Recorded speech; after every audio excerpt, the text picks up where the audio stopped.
Մենք այսօր այստեղ ենք պետության, բարոյականության դատաստանի առջև կանգնելու համար։ 17 տարի մենք բոլորս, որպես համակարգ, խուսափել ենք ըստ էության պարզ ճշմարտությունից։ Ասելու, որ Հայաստանի Հանրապետությունը գնդակահարել է Հայաստանի Հանրապետության քաղաքացիներին։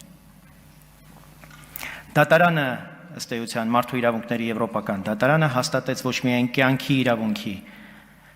խախտումը, այլև ասաց, որ 17 տարի մեր երկրում չի եղել արդյունավետ քննություն,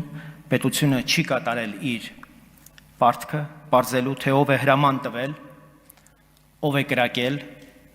ով է սպանել եւ ով է թաքցրել։ Այս վճիռը հայելի է, որի մեջ մենք տեսնում ենք կոնկրետ անուններ՝ նախագահ Քոչարյան, վարչապետ Սերժ Սարգսյան, գլխավոր դատախազ Աղվան Հովսեփյան, ոստիկանապետ, պաշտպանության նախարար, գլխավոր շտաբի պետ, ամբողջ պետական համակարգը։ Եվ իհարկե ազգային ժողովի նախագահ, կոալիցիան այդ օրվա